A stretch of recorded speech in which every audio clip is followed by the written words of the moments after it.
Welcome back to the Bitcoin Fortress. This is episode 185, recorded here on October 12th, 2025. We are at block height 918,759, Moscow time 874. Fees are 1, 1, and 1. Well, this week had everything. A fresh all-time high early on, record ETF inflows, and then a whiplash sell-off with historic liquidations. We'll cover the US buying Argentine pesos instead of Bitcoin, Luxembourg becoming the first Eurozone sovereign fund to buy Bitcoin ETFs, JP Morgan's $165,000 price target, and Jack Dorsey's block bringing Bitcoin to millions of merchants, plus a whole bunch of other discrete items. So, with that, let's get right into it. So, we'll start out with the first bunch of stories focused on market and flows. So, Bitcoin, of course, printed a new all-time high around 125, 26,000 before the week turned risk off. So the all-time highs, of course, pulled in the media and retail. And of course, realized volatility expands after fresh highs. So everything was happy, happy, happy early in the week. CoinShares tracked a record 5.95 billion into crypto ETPs for the week ending October 4th. Bitcoin got 3.55 billion of that. Again, this continues to validate the structural pipes thesis that we have now steady net buyers regardless of day-to-day price. The Farside dashboard shows strong daily net buys in early October. Absorption, again, often exceeded minor issuance. This is a continuing theme, and we've talked about it before here. So, mechanical demand does tend to support price on quiet days. JP Morgan estimates Bitcoin could climb 40% to 165,000 on a vol adjusted compare to gold. So I think they're saying perhaps Bitcoin looks underpriced and gold looks a little bit overpriced after the recent run. Of course, the path depends on flows staying hot and macro not flipping hawkish, which of course we had late last week, and then a crash into the weekend, and then Bitcoin's fighting back as we speak. I'm sure next week's going to just be wild. Uh, After the tariff headlines, of course, that hit on Friday, and of course, if those of you don't know, President Trump tweeted in response to China's tightening of their export controls over rare earths, that he would lop on another 100% tariff on top of the 30% tariffs that are already in place on China exports to the US. And of course, the market sold off. Panic, total chaos. So after the tariff headlines hit, uh, many outlets tallied something in the order of magnitude of $19 billion of liquidations, and this is in crypto as a whole, in 24 hours, with over 1.6 million traders hit. So all the people that were leveraged long got destroyed.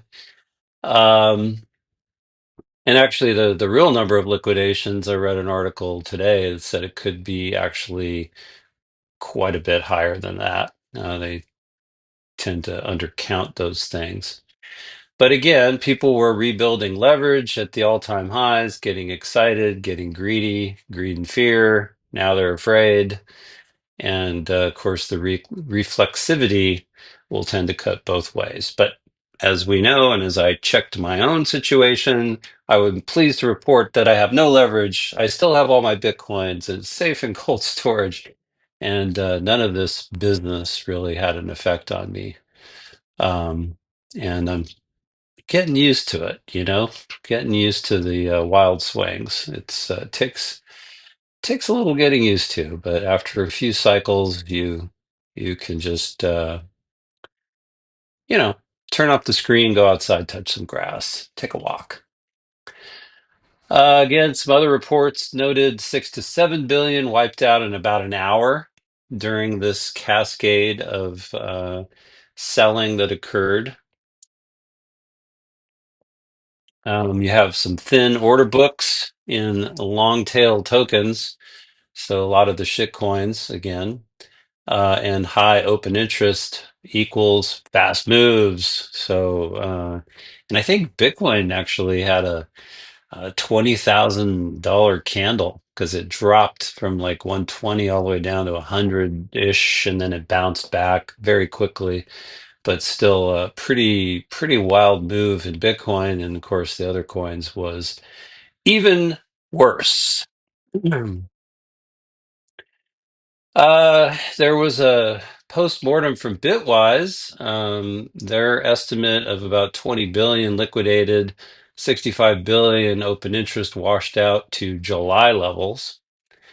So this is really a positioning reset and fresh fuel for whichever direction gets the flow next, whether it's up or down. My guess is, given what's happened in the past with tariff back and forth, that this will be a big correction, and then it's probably going to continue up because nothing's really fundamentally changed. But I'm going to be wrong. Bitcoin's going to do what it's going to do.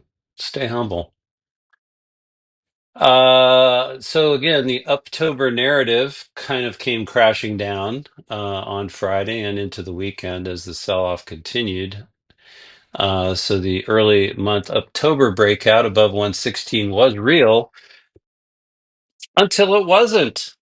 Expect high realized vol through October. So again, traders love this stuff because they can make money if they're positioned correctly. But for those of us who like to stack sats, it's frustrating when the price drops and you just don't have any more fiat and no more chairs to sell.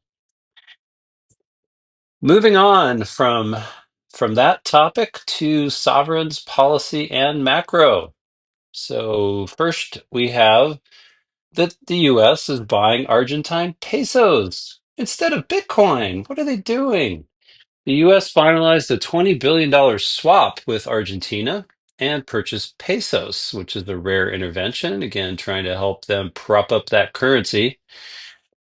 This does signal policy preference for supporting fiat regimes versus hard asset allocation, which many Bitcoiners see as a missed opportunity, kind of like when Germany sold their 50,000 Bitcoin. But the US says they're still committed to their strategic Bitcoin reserve, although they haven't really done anything in that regard in terms of growing it, other than perhaps Bitcoin that they are seizing from the criminals.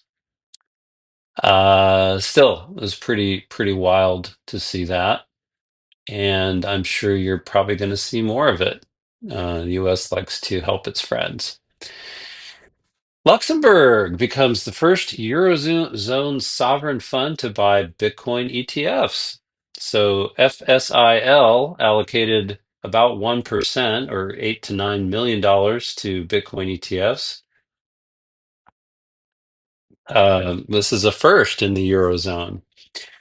So something to watch will be copycat effect among small EU sovereigns and pension funds. Again, game theory says the early people will start, and then other folks will tend to look at it and go, hey, maybe I should be doing that too. Again, it's 1% isn't a lot, but 1% here, 1% there, and all of a sudden it's a lot. The EU digital euro, EU finance ministers agreed on a roadmap. The ECB's Cipollone floated a 2029 as a realistic launch for the evil digital euro, central bank digital currency, dystopia coin. The ECB simulation warns a digital euro could drain up to $700 billion of, sorry, 700 billion euros in an extreme bank run scenario, which is kind of interesting because, again, a CBDC tends to disintermediate the banks, which you'll notice the US is not doing that because the banksters are very powerful in Washington and they would rather have their own shitcoin than a federal shitcoin. So, and then it'll still be surveilled and controlled. So don't worry about that. They got that covered with, the KYC and all the other stuff that they're requiring in the Secure Act. But they don't really want to compete with the banks. They don't want the central bank competing with the banks, and so the banks obviously don't have as much power in Europe, obviously, or they would make that not be happening. Next up, there's been kind of a stable coin tug of war. Standard Chartered has come out and said that US dollar stable coins could pull $1 trillion from emerging market bank deposits within about 3 years, which is interesting. So again, dollar is preferred by a lot of people living in countries that have really bad currencies with really bad debasement. Even though the dollar is not the greatest, it's the best. It's the cleanest dirty shirt in the laundry basket, I think, is sometimes said. And so if it becomes available on people on their phone and they don't need a bank account, and they can just go ahead and start loading up on stable coins, then yes, it could definitely pull money that would otherwise end up in banks. And that's for the people that are banked. Think about the unbanked. So those unbanked people will never become banked because they have a bank on their phone.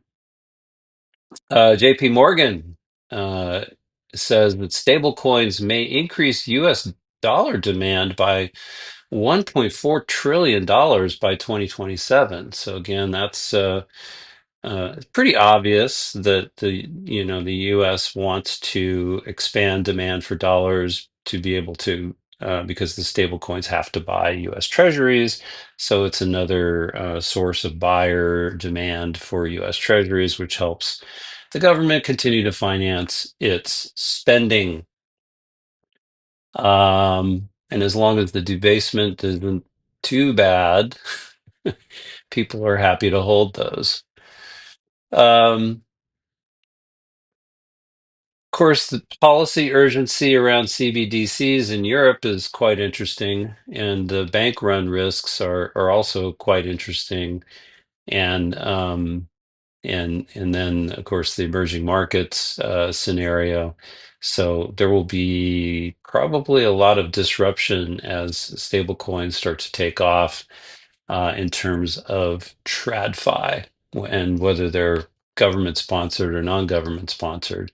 Again, if you're in the US and you have a stablecoin and it's totally surveilled and controlled by the government through KYC, AML, blah blah blah, yada yada yada, who needs a CBDC, right? I mean, you already have one. It's privatized. Uh, Next up, major banks are exploring G7 pegged stablecoins. So 10 big banks, including Bank of America, Deutsche Bank, Goldman Sachs, UBS, Citi, are exploring G7 pegged stablecoins, which is interesting. So it's, I guess, a basket of currencies. Um, and again, for Bitcoin, more digital asset rails normalize custody wallets and on-ramps. And so again, the theory goes the more people have stable coins and are using stable coins, a couple things. First of all, the stable coins, at least in the US, don't pay any yield. So they're actually worse than holding dollars because at least dollars, if you have it in your bank account, pays 0.01% or 0.02% or whatever. So you'll probably keep as much stable coins as you need for purchasing activity, but if you want yield, you'll go to DeFi and buy some shitcoin that pays 12% or something. And if you want long-term savings, you'll buy Bitcoin. So the theory goes that the digital asset rails will help normalize custody and can provide more demand for Bitcoin, which of course we would hope to see. Moving on, this next segment is about payments, adoption, and corporate. And first up, Block. Formerly known as Square, brings Bitcoin to millions of US merchants. Square launched an integrated Bitcoin acceptance and wallet with zero fees until 2027. This allows automated conversion from card sales to Bitcoin. Um, and while this provides steady buy pressure, the real world usage narrative here is now you're talking about small businesses being able to basically add Bitcoin to their balance sheet. So they can convert some of their sales directly into Bitcoin, hold that, and then take the rest and convert it into fiat and use it to operate their business. But this really allows, again, whoever wants to begin to have Bitcoin on their balance sheet, which is pretty amazing. And a lot of merchants use Square's product. So it'll be interesting to see as it rolls out what the adoption level is and what some of these small businesses actually end up doing. Farside and other trackers are giving some granular flow views that allocators now rely on daily.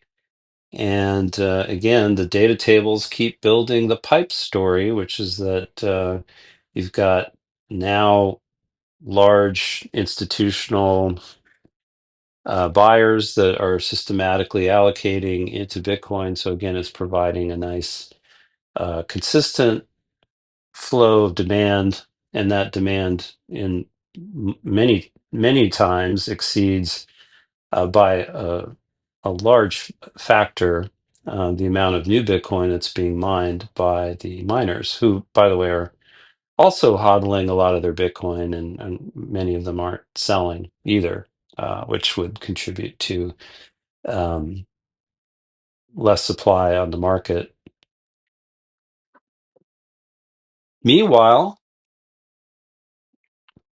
hash rate and difficulty are at records. So difficulty currently sits near an all-time high of 150.8 terahash. So that's great news for the network in terms of security. Not such good news for the miners because they do face tighter margins despite the price movement over the past year. But again, many of the miners are starting to diversify into, um, let's say, AI computing, or providing AI compute uh, capacity, which is kind of a totally different model. It's got to be on 24/7. It's not flexible. You can't shut it down like you can Bitcoin mining if the grid gets overloaded or whatever. But it is a steady source of income for them and a diversification. And if you're in a business, it's nice to have multiple streams of cash flow. So. And of course, power costs are continuing to go up, and also competition in the mining space continues to go up. So that is again why miners are looking at AI and high performance computing side business to smooth out their cash flows. So after US listing standards changes, again, there are now multiple non-Bitcoin crypto and ETF filings that are hitting the desks. Of course, they're stuck in limbo at the SEC while the government is shut down. But whenever they get their act together in Washington and pass a budget and the government reopens, the SEC will be busily reviewing all of those filings. So there should be quite a paper shitcoin season coming. And again, don't be distracted. Bitcoin only. October, again, often skews positive historically for Bitcoin. But again, with the leverage reset this week, positioning matters more than seasonality. And so for me, positioning is no leverage, cold storage, and make some popcorn and watch the show. Um, but for traders, especially with Bitcoin having a dip, it's a nice opportunity. Also for hodlers, it's a great opportunity to buy Bitcoin at a discount um, if you have any cash left.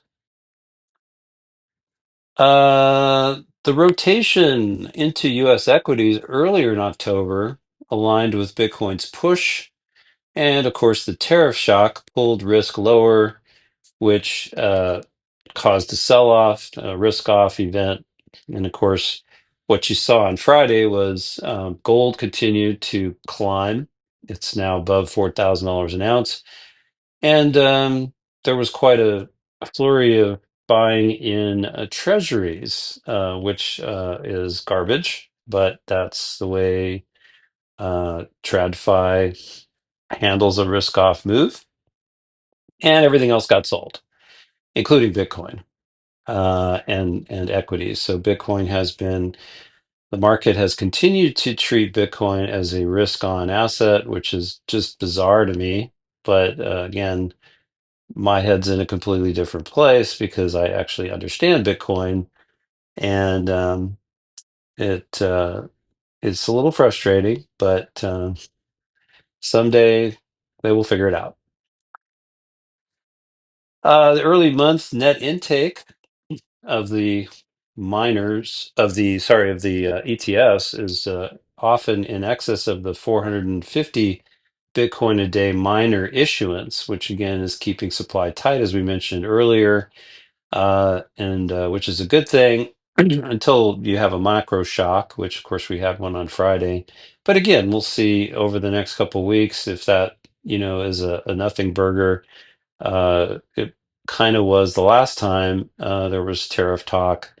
Um, Cooler heads typically prevail, and reality sets in, and then markets will react accordingly. So, uh, don't think anything really fundamentally has changed, but Bitcoin will do what Bitcoin will do. The long tail token fragility, I guess that's another way of saying shitcoin fragility, was exposed here in this latest downturn. Liquidations were concentrated in the altcoins, and of course, Bitcoin's dominance was resilient on sell-offs. And so, again, perhaps an institutional era hallmark, or not. But again, it's probably we've seen this before, where Bitcoin just doesn't sell off as much as the shitcoins when there's a downturn, and that's because it's a savings account. And actually, the sell-off is because people are trying to raise money to cover their shorts or whatever they had to do, and so they are able to quickly liquidate their Bitcoin to get the cash, the stable coins or whatever that they need in order to shore up their other trades. So again, it's pretty nice to have an asset that's traded 24/7, 365 and is highly liquid. I'm just thinking about these. There's this investment I did in this thing called Masterworks, which is like this art that you can buy. And so you buy it on an IPO, and then they put it on this exchange, and you try to sell it later, and nobody wants to pay, the IPO price. And so, you're unloading this stuff at 50 cents on the dollar or whatever if you want to try to get your money out of it. And most of the time, most of the stuff that's on that thing is completely no bid. So it's sort of a stark reminder that there are assets that can appreciate, but in these thinly traded markets, there literally is no buyer at any price. And you just don't have that problem with Bitcoin. So if you get into trouble and you need to raise money, can't do a Bitcoin loan, and you need to sell some sats, you can do that. You may not get a price that you like, but you can get liquidity immediately anytime. And I think that's worth something. That's worth a lot in my mind. And it's certainly, it's a lot easier to raise money quickly with Bitcoin than it is to, let's say, sell some real estate you own. I mean, how long will that take? 6 months, 3 months? And then you got all the middleman and the rent seekers, as I call them, that want to siphon off every penny of your profit. No thanks. Again, option calls were cheap, and that was the headline into the shutdown week. So cheap calls and upside momentum contributed to reflexivity on the way up and pain on reversal. There was a lot of pain. Again, the October memes still persist despite the setback. So after this reset, we'll have to watch if the inflows refire next week. The meme can turn into self-fulfilling bid if flows stay positive.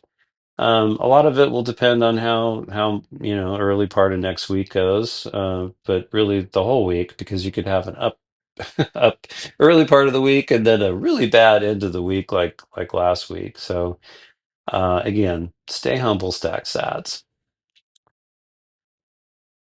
European banking groups are exploring euro stablecoins to counter USD rails. So, sounds like they want to get into the private shitcoin issuance deal. Um, and frankly, that may have a little bit more uh, uptake with the populace vis-a-vis the central bank digital currency, which, of course, the EU would love to impose upon its subjects.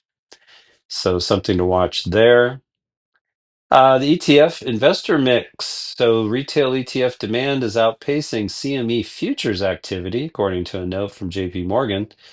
But both channels matter for price discovery. So again, wild times. The US dollar weakness was given a label recently. It's now called the debasement trade.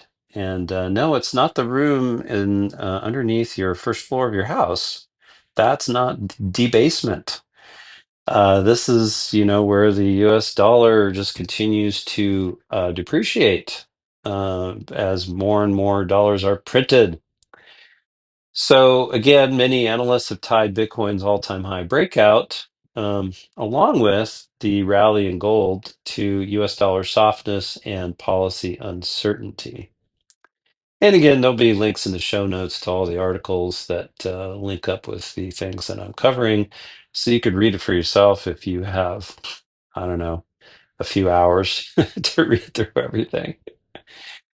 Liquidity begets liquidity. So new highs, of course, invite fresh allocator conversations, boards, investment committees, but typically with a lag. So uh, we'll have to, continue to watch for any approvals that happen into year end for any large allocators. Typically, those processes are extremely slow and painful, and well. Everybody gets Bitcoin at the price they deserve. Even when macro hits, of course, ETFs keep the scaffolding in place in the market, and this structure is new versus prior cycles. So again, this will probably continue to see some ETF buying as into next week. That'll be interesting to watch, or if they all of a sudden turn into sellers. But again, has anything really fundamentally changed with the macro picture? Uh, I guess we'll find out. But most folks in the trading community sell first and they ask questions later. So we'll be watching next week the ETF prints, minor difficulty fees, any macro headlines, any update on the tariffs, maybe an end to the government data blackout since the government is not publishing things as much because they are closed, and any other updates on the digital euro. Again, kind of recapping on a couple other interesting items. Again, the US buying pesos instead of Bitcoin just shows a sovereign preference for fiat support versus the hard money allocation.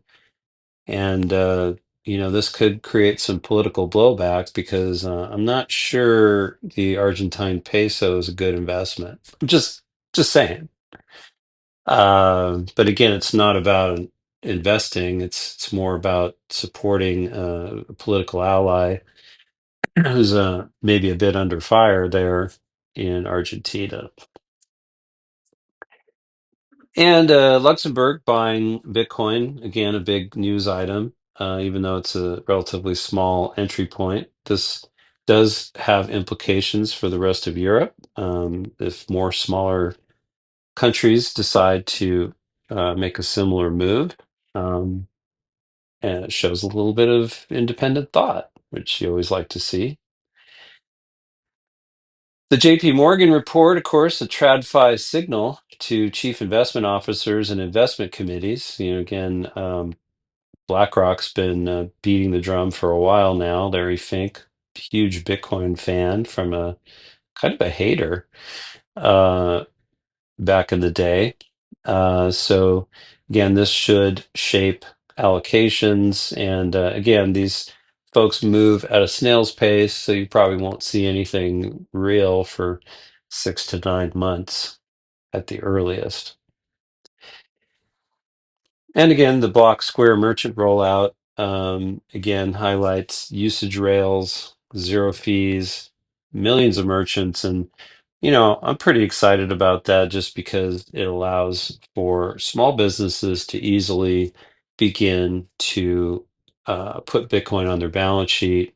Um, Much like the big companies are, not just talking about MicroStrategy or strategy rather, or uh, some of these Bitcoin treasury companies, really talking about mom and pops. And with that, let's jump into the Bitcoin only podcast theme roundup. So we scanned the week's Bitcoin only podcasts, what Bitcoin did, rabbit hole recap, coin stories, to see what everybody's talking about. It was really a 2-act week. So all-time high euphoria, then historic liquidation, um, shows dissected leverage and order book fragility, which was a pretty consistent theme. The other one is flows are greater than narratives. So record ETF inflows were the hero on the way up. Post debated whether they'll quickly refire. Sovereigns and CBDCs. So Luxembourg's Bitcoin buy and the EU's digital euro push framed the nation state adoption versus digital fiat contrast. And payment rails, of course, the block square merchant rollout showed up everywhere as real world usage. Good adoption story for sure, beyond stock to flow memes. I did want to highlight this week's featured post on the Bitcoin Fortress Substack. The post is entitled The Austrian School of Economics. So this might be a good read for newcomers after a volatile week. And again, a link will be in the show notes. And with that, that's a wrap for episode 185. Thank you for listening, sharing the show, and your support. I really appreciate it. I will include full source links in the show notes, plus the featured Substack post, and links to my 3 books, which you should check out. They're on Amazon in all formats. Next week, we'll follow the news flow and see what's up. Uh, could be more updates on tariff headlines, the EU digital euro, Um, who knows? It's wild times, and it's fun to watch from the sidelines with your sats in cold storage. So until then, stay humble, stack sats, and stay in the fortress. Bye bye.